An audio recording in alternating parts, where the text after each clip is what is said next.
오늘은 주님을 감동시킨 믿음, 주님을 기쁘시게 하는 믿음 이런 제목으로 본문 말씀을 통해서 은혜를 나누기를 원합니다.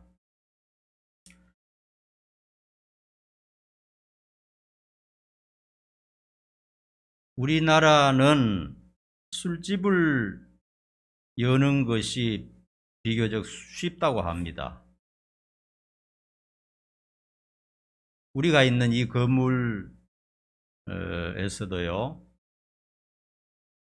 교회가 나가면은 바로 누구든지 와서 술집을 열 수 있어요. 그런 자유가 있습니다. 우리가 한 13년 전에 처음에 여기 와서 이제 건물세를 얻고 처음에 교회를 했을 때요, 이 건물은 완전 유흥가처럼 그렇게 좀 복잡했어요. 1층에는 식당이고 2층이 술집이었어요. 3층은 노래방이고, 그리고 우리가 들어오기 전에 비워져 있었는데 요 4층이 뭐였나 하면 성인 오락실이었어요. 그러니까 도박장이었죠. 그러니까 유흥업소로서 구색이 딱 갖춰져 있었던 거예요. 그러니까 들어보니까 이 주변에 장사도 엄청 잘 되고, 그리고 사람도 굉장히 많았어요. 내가 2층 술집에 처음 와서 가보니까 사람이 꽉 차 있어요. 낮에도 1층에 또 손님이 많고요.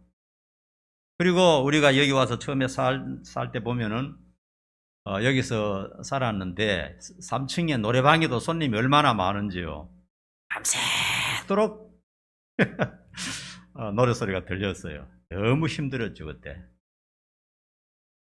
밤새도록 새벽 3시, 4시 새벽 기도 할 때도 같이 우리는 찬송 부르고 밑에서는 노래하고 그렇게 장사가 잘 됐어요.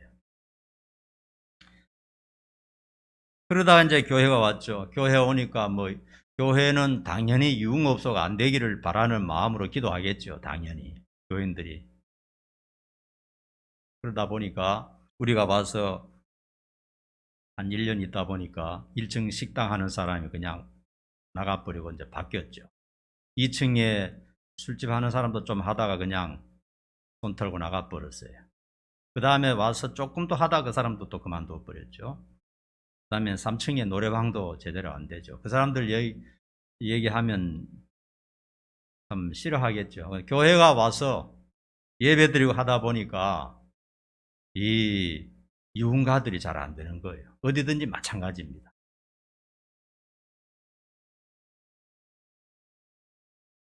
하여튼 우리나라에서는 어디든지 술집을 여는 것이 쉬운데 미국에는 술집을 여는 것이 대단히 어렵다고 합니다.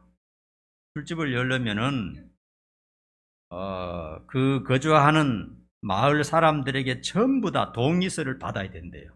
누가 동의 잘 해줍니까? 동의서를 다 받아야 되고, 그리고 허가를 내고 준비하는데 엄청난 돈이, 세금이 많이 들어간답니다. 미국에는 사람이 사는 그런 동네에서 술집을 여는 것이 굉장히 어렵다는 겁니다. 아예 막 저 사막에 가서 한쪽 군데 가서 하면 모르는데 사람이 사는 동네에서는 술집을 여는 것이 굉장히 어렵대요. 그런데 어떤 마을에 술집이 하나 들어왔답니다. 그런데 그 앞에 오래된 교회가 있었죠. 술집에 아마 사람들이 술 주정 부리고 하니까 교회에서 술집이 안 되도록 이제 기도하겠죠. 그건 당연한 겁니다. 작정하고 교인들이 술집이 없어지도록 기도했어요.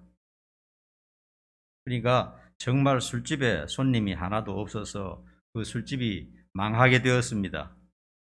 술집 주인은 엄청난 돈을 수억을 들여서 술집을 열었는데 장사가 안 되고 하니까 화가 나가지고 교회를 상대로 고발을 했죠.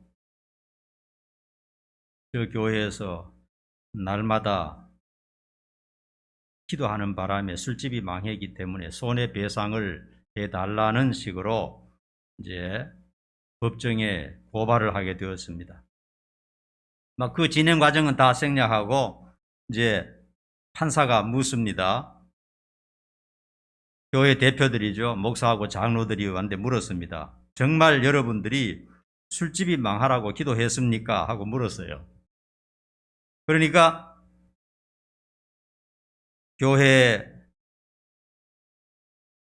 목사와 장로 쪽에서 기도는 했지만 기도한다고 그게 그렇게 망하겠습니까? 이렇게 말했단 말이야. 그러니까 술집 주인이 저것 보십시오. 기도했다고 하잖아요. 기도했기 때문에 우리가 망한 것 아닙니까? 판사가 마지막에 한 말이 참 재미가 있어요. 술집이 망한 정확한 물증은 없는데 잘 모르겠는데 주님에 대한 믿음은 목사나 장로보다 술집 주인이 더 좋다는 것은 확실합니다. 그렇게 마지막 말을 했다고 합니다. 목사와 장로는 뭐라고 말했냐? 기도한다고 그 술집이 그렇게 망하겠습니까? 기도는 그냥 하는 거죠. 근데 술집 주인은 분명히 저 사람들이 기도했기 때문에 우리가 망했다 하니까 판사가 가만히 들어보니까 확실히 하나님에 대한 믿음은 술집 주인이 더 있는 것 같다. 그렇게 얘기를 했답니다. 오늘 본문 말씀에요. 이 군인은 믿음을 가질 만한 그런 입장이 아니었어요. 이 사람은 이방인입니다. 유대나라 사람도 아니에요. 그리고 독재자 헤롯 왕 밑에 있는 백부장입니다. 군인 장교죠. 이런 사람이 좋은 믿음을 가진다는 것은 말도 안 되는 거거든요. 예수님을 핍박하고 신앙을 가진 사람을 해코지하고 핍박하는 것이 이 사람들의 책무인데 이런 사람들이 참된 믿음을 가진다는 것은 말이 안 되잖아요. 그런데 그 백부장 한 사람이 예수님께 찾아와서 기도했다는 겁니다. 꿇어 엎드려서 예수님 앞에 기도했다는 겁니다. 그때 당시에 예수님은 한 30 정도 되는 그런 분이었죠. 그리고 제자들이라고 해봐야 어부 출신들 떠돌이 같은 사람들하고 다니면서 이렇게 하는데 그렇게 인정받을 만한 그런 입장이 아니었어요. 그런데 거기 와서 주님의 권위를 인정하고 엎드려서 기도했는데 그 기도 내용이 참 중요합니다. 나와 내 자식을 위한 기도가 아니고 우리 집에 부리는 하인이 중풍병이 들렸는데 좀 고쳐달라는 거예요. 주님께서는 그의 친절에 감탄하셔서 그 마음을 주님은 꿰뚫어 보시잖아요. 말뿐인지 그 마음에 진정한 자비가 있는지 주님은 꿰뚫어 보시잖아요. 그 마음을 보니까 진짜 그 하인을 사랑하고 애틋하게 생각하는 마음이 있었던 겁니다. 주님은 감탄하셨어요. 감탄한 것이 뭐냐? 곧바로 두 말씀하시지 않고 내가 가서 고쳐주리라 선언하셨어요. 내가 바로 가서 고쳐줄게. 왜냐하면 그 백부장의 마음을 꿰뚫어 보니까 너무 자비롭고 친절한 마음, 자기 수하에 있는 그 하인이 아픈 것에 대해서 저렇게 와서 나 앞에 기도하는 거 보니까 주님이 마음이 참 흐뭇하셨죠. 그래서 내가 가서 고쳐주리라. 그러자 그 백부장은 또 말했습니다. 주님께서 저희 집에 오시는 것을 저는 감당할 수가 없습니다. 그리고 겸손한 거죠. 주님 같은 분이 어떻게 우리 집에 오겠습니까? 우리 집은 그렇게 주님을 모실 만한 처지가 못 됩니다. 그 말이 입에 발린 겸손이 아니었어요. 주님이 보실 때 그게 진심이었습니다. 그때 당시에 사람들 예수님을 보고 배우지 못한 사람, 이단 같은 놈 이렇게 막 헐뜯고 욕하고 모함했는데 이 백부장은 그렇지 않았어요. 주님이 얼마나 귀한 분이라는 것을 그 입을 통해서 말을 했던 겁니다. 그때 주님께서는 백부장의 인격과 그의 말을 듣고는 감동받으시고 내가 지금까지 이스라엘 사람 중에서도 이만한 믿음을 찾아보지 못했다. 이 사람 정말 큰 믿음이다. 내가 지금까지 본 중에 최고 믿음이다. 그렇게 하시고는 그 즉석에서 기뻐하시면서 네 믿음대로 될지어다 하고 선포하셨어요. 그러자 연락이 왔는데 그의 하인이 즉시로 건강을 회복하고 힘을 얻었다 하는 그런 내용이 오늘 우리가 읽은 본문의 내용입니다. 그 백부장의 믿음은 주님의 인정을 받았고 그의 기도는 응답을 받은 것입니다. 그의 믿음이 어떠했기 때문에 주님의 칭찬을 받았을까? 오늘 이것 생각해 보면서 우리들도 잘못된 믿음이 있는가 한번 살펴보고 또 우리도 큰 믿음을 가질 수 있을지 한번 묵상해 보는 그런 시간이 되었으면 좋겠습니다.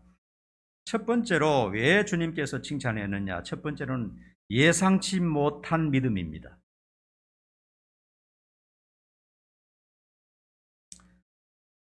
필리핀 빈민가에서 한국 선교사님이 선교를 하시는데 어린 소년이 그 인터뷰에서 하는 말을 들었습니다. 눈물을 흘리면서 뭐라고 말하느냐? 아직 어린 소년입니다. 11살, 12살밖에 안 됐어요.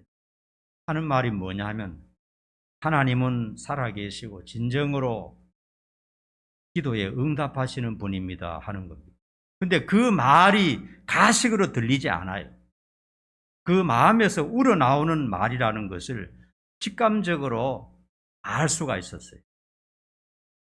하나님은 지금도 살아계시고 진정으로 우리의 기도를 들으시고 공급하시는 분입니다. 그 애가 그렇게 말하는 거예요. 왜 그런가 하고 하니 그 얘기를 들어봤더니 그의 가정은 대대로 불교 집안인데 어떤 생각을 가지고 있느냐 하면 한 집에 두 가지 종교를 가지고 있으면 망한다는 겁니다. 우리나라도 그렇잖아, 그죠? 어떤 종교를 가지고 있는데 교회 간다면 한 집에 두 가지 종교를 가지면 이 신들이 부딪혀서 그 집이 반드시 망한다, 이런 사상을 가지고 있거든요. 지금은 이제 많이 달라졌습니다만은 옛날에 우리 어릴 때만 해도요, 아이들이 교회에 가면요, 어른들은 적극적으로 반대했습니다. 엄청 두들겨 맞고요. 어떤 사람은 집에서 내쫓아 버리고요. 어떤 애들은 학교도 못 가게 집에다 묶어놓고 그런 일을 우리가 겪었어요. 그리고 어떤 중학생들은 보면요, 내가 초등학교 때 어떤 중학생들은 보면요, 그 가문에서 제사 지내지 않는다고 쫓아내가지고 집에도 못 들어오게 했어요. 중학생인데. 그러니까 계속 동네 뺑뺑 돌아다니고 이렇게 하는 것을 지금도 생각하고 있어요.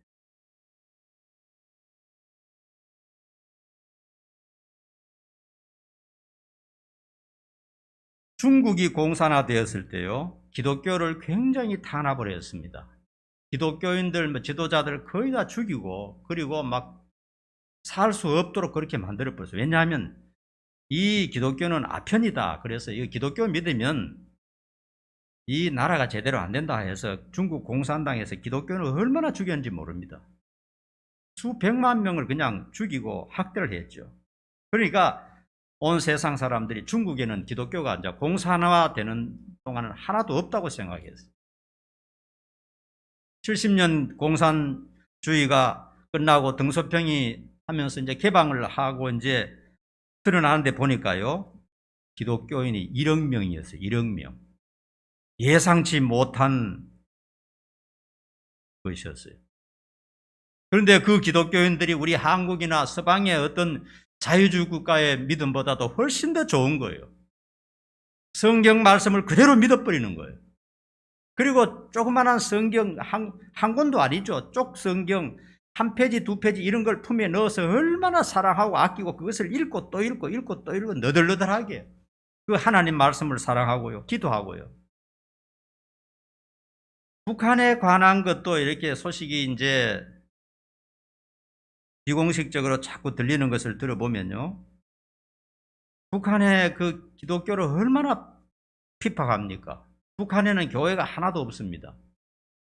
북한에서 예배드리다 들리면 그냥 탄광에 가든지 그냥 죽여버립니다. 기독교가 공산당의 적이니까요. 그런데 그 사람들이 이제 예배를 한번 드리기 위해서, 예배라 그래봐야 뭐 목사 장로가 있는 것도 아니고 그 중에 한 사람 성경 조금 아는 사람이 뭐 예배 인도하고 이러는데 4시간, 5시간, 10시간씩 걸어서 그 예배 드리는 집에 온다는 겁니다. 예배 드리기 위해서. 우리는 상상도 못할 일이죠. 걸어서 오는 거예요. 그리고 이제 어떻게 하느냐, 찬송 부를 때 이 이불을 뒤집어 쓰고 이불 안에서 촛불 켜놓고 그 안에서 찬송을 부르는데, 크게 부르고 싶은데 이게 이웃 사람에게 들리면 고발 들어가면 그냥 다 죽으니까요. 예배를 한번 드리는데 생명을 걸고 예배를 드리는 겁니다. 예배 드리는데 찬양이 있어야 되니까 찬양을 부르죠. 아주 낮은 목소리로. 그리고 기도하죠. 그리고 어린아이들도 전부 참여하고요. 그리고 누군가 하나님 말씀을 전하고요. 그런 예배를 한번 드리기 위해서 그들은 생명을 건다는 겁니다. 우리가 생각할 때는 저렇게 철의 장막에, 저렇게 가난하고 저렇게 핍박하고 저렇게 이 살인마 같은 세력의 눈을 뜨고 부릅뜨고 있는 그곳에서 하나님을 찾고 예배를 드린다는 것이 우리로서는 상상이 가지 않잖아요. 만약에 북한이 문이 열리게 되면 어떤 일이 벌어질지 모릅니다. 어떤 역사가 그 지하 세계에 있었는지 모른다는 거예요. 완전히 기독교가 없고 교회도 하나도 없고 예수 믿는 사람 들키면 그냥 막 장애를 만들어 보든지 아니면 다 죽이고 하는 그런 곳인데, 북한이 통일이 되고 문을 열게 되면 거기에도 정말 알짜배기 신자들이 많이 있을 것이다. 우리 남한 사람들하고는 상대가 안 되는 그런 신자들이 거기에 있을 것이다. 이렇게 많은 이 북한에 관해서 연구하는 사람들이 말하는 것을 알 수 있습니다. 오늘 백부장 역시 그런 놀라운 믿음의 사람이었습니다. 그가 예수를 믿고 기독교를 신봉한다면 그는 헤롯 그 당에서 잘릴 수밖에 없어요. 처분당할 수밖에 없습니다. 그럼에도 불구하고 주님께서는 그의 마음속에 있는 믿음이 신실하다고 칭찬하셨습니다. 그는 유대인도 아니고 신자도 아니고 믿음과는 거리가 먼 이방 군인입니다. 군인이란 특수한 직업 아닙니까? 그죠? 직업 군인이. 어떤 사람이 믿음이 좋다 그랬을 때 그 부모가 목사나 장로나 권사다 그러면 그렇지, 그러면 그렇지, 엄마가 권사니까 당연히 믿음이 좋은 당연하지, 이렇게 생각합니다. 그렇죠? 믿음이 좋다 그러면 아버지가 목사다 그러면은 당연히 믿음 좋겠지, 믿음이 좋아야지, 그렇게 생각합니다. 그런데 직업 군인이 부모들은 다른 우상 종교를 가지고 있고 우상 숭배하는 왕 밑에 있는 그런 직업 군인이 믿음이 좋다 하는 것은 특별한 예외가 될 수가 있는 것입니다. 그래서 예수님께서는 이스라엘 전체를 다녀보았지만은 이 백부장, 이방인 이 백부장 군인 같은 믿음은 내가 아직 보지 못했다 말씀하셨어요. 어떤 사람은 부모로부터 신앙을 물려받고 신앙생활하기에 최상의 조건이지만은 자기 자신이 나태해서 제대로 신앙생활을 하지 않는 사람이 많습니다. 술 먹고 막 못된 것 배우고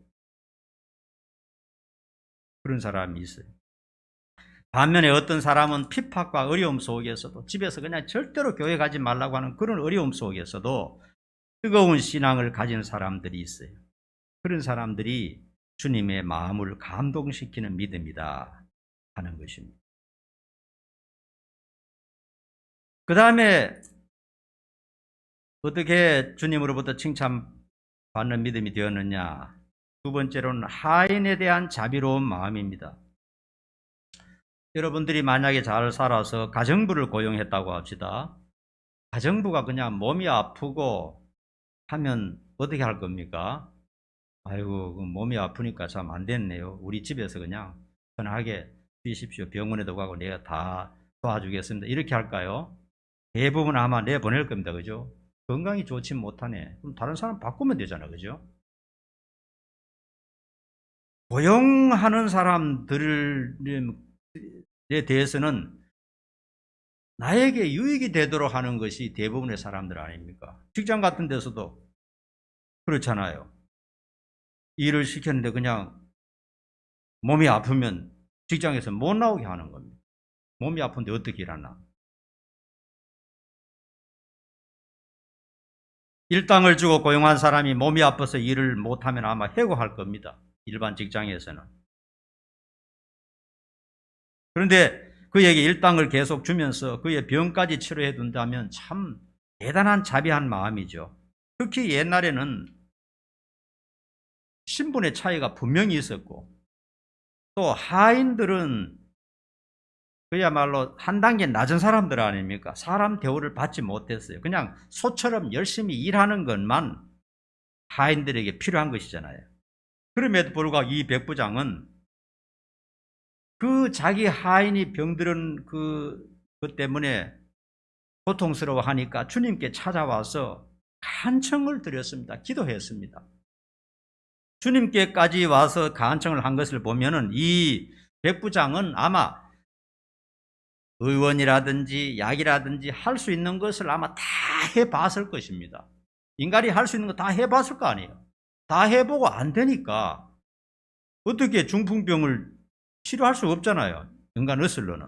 요즘도 중풍병을 치료 못 하거든요. 그때야 당연하죠.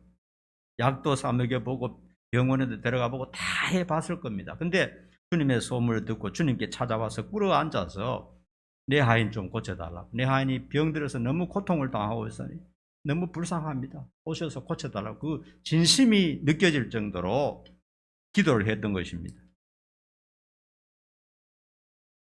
이기적인 입장이 아니라 하인에 대한 진실된 자비한 마음, 이것이 그 백부장의 마음이었어요. 백부장은 참 관대하고 사람을 귀하게 여기는 그런 자비로운 사람이었어요. 그런 마음이 우리 주님의 마음과 일치하거든요. 우리도 이런 걸 좀 개발해야 된다고 봅니다. 내 믿음은 잘 이렇게 만들어서 천국은 가겠는데 사람들에 대해서 너무 자비심이 없고 불친절하고 사람들 해꾸지하고 사람들에게 악하게 하고 눈속임하고 이거는 주님이 바라시는 게 아니거든요. 구원받는 것은 착한 일 한다고 구원받는 게 아니죠. 구원받는 것은 예수를 믿으면 됩니다. 착하나 나쁘나 악하나 못되나 회개하고 예수를 믿기만 하면 구원받습니다. 그러나 구원받은 사람의 사는 태도는 바로 이 백부장의 그런 마음가짐이 필요하다는 겁니다. 약한 사람에 대해서 자비함을 베풀고 특별히 가족들에 대해서도 불쌍히 여기고 자비하게 생각하고 나보다 못한 사람에 대해서 참 이 마음이 따뜻한 마음이 있고 그런 것을 주님이 원하시거든요. 주님께서 심판자리에서 뭐라고 말씀하십니까? 세상에서 가장 작은 자 하나에게 베푼 것이 바로 나에게 베푼 것이다. 그렇게 말씀하셨잖아요. 구원받는 것은 예수를 믿기만 하면 되지만은 구원받은 사람의 삶의 태도와 그 마음가짐은 친절함, 자비함, 겸손함, 그리고 약하고 불쌍한 사람에 대해서 뭔가 이렇게 도와주려는 그런 심정으로 한평생 살아야 된다는 겁니다. 예수 믿는 사람의 목적은 이 세상에서 내가 거대하게 되는 게 목적이 아니에요. 그런 거는 끝에 가보면 아무것도 남는 게 없다는 겁니다. 주님처럼 약하고 불쌍하고 어려운 사람에게 자비함을 베풀고 친절함을 베풀고 그렇게 하는 것이야말로 주님의 마음을 움직이는 참된 믿음이다 하는 것입니다. 세 번째가 가장 귀한데요. 주님의 말씀의 권위를 인정했습니다. 주님은 백부장의 자비에 감탄해서 당장 가서 내가 고쳐주겠다 말씀하셨죠. 그런데 백부장은 뭐라고 말했습니까? 제 집에 들어오시는 것을 저는 감당하지 못하겠습니다. 주님을 모실 만한 그런 집이 못 되고 저희 집은 누추합니다. 이렇게 말하는 이유는요. 그의 집이 너무 가난해서 초라한 초가집이라서 그렇다는 게 아닙니다. 그때 당시에 이 황제를 숭배하는 사람들은요. 그의 집에 우상 숭배 제단이 있어요. 황제 황제를 숭배하는 제단이 있고요. 우상 숭배하는 그런 게 있기 때문에 이 진짜 신 예수님을 모시고 오기에는 힘든다는 겁니다. 여러분, 이 세상에서도 목사를 이제 이렇게 예배 드리러 오십시오 했을 때 자기 집에 무슨 어떤 부처님을 모셔놨다든지 그러면은 그게 쉬울까요? 어렵겠죠. 그거는 아니라도 그냥 찬장 같은데 양주를 꽉 채워놓고 목사님 와서 예배 드려 주십시오. 그렇게 하기도 어렵겠죠. 그죠? 그런 거 하면 싹 치워버리고 하겠죠. 가장 중요한 집안 거실에 이 우상을 딱 세워놓고 있는 그런 집안은 주님을 모시기에는 누추한 집이라 이겁니다. 그것을 이 백부장이 말하는 겁니다.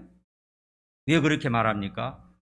예수님의 그 권위를 인정하는 겁니다. 예수님은 굉장히 중요하고 위대한 신이다 하는 것을 인정하는 겁니다. 그러므로 나 같은 사람이 우리 집 같은 추한 집에 주님을 모신다는 것은 말이 안 됩니다. 그 말이 입에 발린 겸손이 아니라는 겁니다. 진실이라는 겁니다. 정말 주님의 권위를 인정하는 것이에요. 오늘날도요, 사람들은 예수님에 대해서 그 권위를 인정하고 그 앞에 무릎을 꿇는 사람이 있어요. 바로 우리 아닙니까, 우리? 예수님의 권위를 인정하는 겁니다. 예수님은 하나님의 아들이시면서 이 세상을 만드시고 처음 인간을 설계하시고 만드신 바로 그분이다 하는 권위를 인정하지 않습니까? 그게 예수 믿는 거거든요. 예수님만이 사람을 살릴 수 있고 예수님만이 사람의 죄를 사할 수 있고 예수님만이 유일한 희망이다.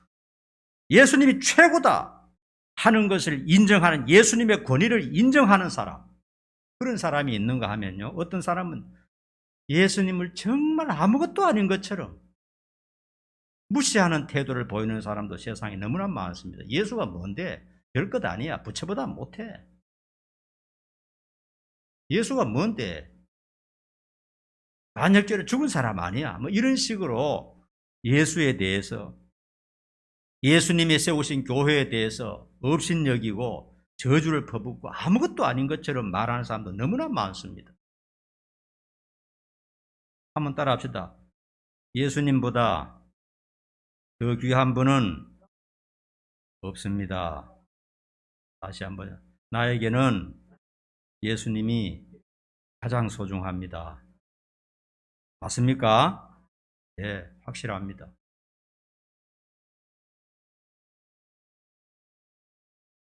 그 백부장은 정말 예수님의 권위를 인정했습니다. 그는 하나님의 아들이고 창조자고, 어떻게 알았냐? 예수님이 지금까지 다른 사람은 인정하지도 않고 무시하고 하지만은 예수님이 하시는 것을 봤을 때 보통 분이 아니었다는 것을 백부장은 알 수 있었던 것입니다. 그러니까 예수님의 권위를 인정하기 때문에 예수님의 말씀도 그 권위를 부여했다 하는 것입니다. 예수님의 말씀 한마디면 제 하인이 원격적인 치료가 될 줄로 믿습니다 하는 것을 믿었다는 거예요. 얼마나 대단합니까? 오늘 우리는요, 예수님이 하나님의 아들이시고 나의 구세주라는 것을 이미 다 알고 있잖아요. 배워서 너무 잘 알잖아요. 예수님이 얼마나 대단한 분이라고 일단 우리는 다 알잖아요. 예수를 믿기만 하면 뭐든지 사함받고 하나님의 자녀가 되어서 영원히 행복하게 살 수 있다는 것을 우리는 이미 다 알고 있어요. 그러나 그때 당시에 예수님은 인정받지 못했던 그런 시절이거든요. 그런데 이 백부장이 어떻게 마음에 믿음이 있었는지 예수님의 권위를 인정할 뿐만 아니라 그 입으로 나오는 말씀의 권세를 인정을 한 겁니다. 우리 집까지 오실 필요 없습니다. 여기서 말씀 한마디만 하면 끝납니다. 여기서 말씀 한마디면 내 하인이 벌떡 일어날 줄로 믿습니다. 얼마나 대단한 믿음입니까?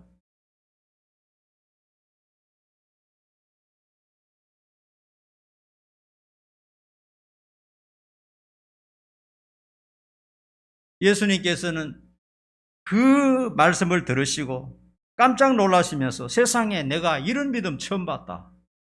그를 칭찬하셨던 것입니다. 그리고 네가 믿은 대로 될지어다. 즉석에서 선포했더니 연락이 오는데 보니까 바로 하인이 일어나서 열심히 일한다 하는 그런 소리가 들렸다 하는 것입니다. 여러분, 우리 마음속에 예수님의 권세를 인정해야 됩니다. 예수님은 말씀 한마디면요, 도시락 하나를 가지고도 5,000명 먹이고도 12광길이 남게 하신 분입니다. 예수님은 바람과 바다를 향해서 꾸짖으시니 일시에 조용해졌다는 것을 우리는 인정을 해야 됩니다. 죽은 사람도 예수님이 불러내면 살아서 나와야 된다는 것, 예수님의 권위를 우리는 인정해야 됩니다. 우리는 그런 예수님을 믿는 사람이고요. 그렇기 때문에 우리 주님의 말씀인 성경의 권위를 인정해야 된다는 것. 주님의 말씀을 그대로 믿는 것이 중요한 것입니다. 그것이 능력이고 힘인 것입니다. 누가 큰 믿음을 가진 사람입니까? 신앙생활을 하기에 결코 녹록지 않은 형편임에도 양심에 부끄럽지 않게 신앙생활하는 사람이 큰 믿음입니다. 여러분들이 바로 큰 믿음이에요. 주일날마다 저는 여러분들이 참 좋은 신자라는 것을 인정하고 있습니다. 끝까지 이렇게 있으니까요. 두 번째로는 다른 사람에게 자비와 친절과 사랑을 베푸는 마음, 이것이 진정한 주님의 마음이라는 것입니다. 세 번째로는 주님의 존귀함과 말씀의 권세를 인정하는 믿음이 큰 믿음이다 하는 것입니다. 이런 큰 믿음을 가지고 한평생 주님을 바라보면서 신앙생활하는 모든 성도들 될 수 있기를 간절히 축원합니다. 기도하겠습니다. 주님을 감동시킨 믿음에 대해서 오늘 백부장의 모습들을 살펴보았습니다. 좋은 환경 속에서 믿음을 얼마든지 발전시킬 수 있음에도 게으르고 나태해서 믿음을 팽개치는 사람이 있는가 하면 여러 가지 악조건 속에서도 주님의 권위를 인정하고 주님의 말씀의 권위를 인정해서 큰 믿음을 가진 사람들이 있습니다. 우리 온 성도들은 이 세상 끝나는 날까지 참 믿음을 소유하고 참된 믿음으로 살아갈 수 있도록 인도해 주시옵소서. 예수님의 이름으로 기도하옵나이다. 아멘.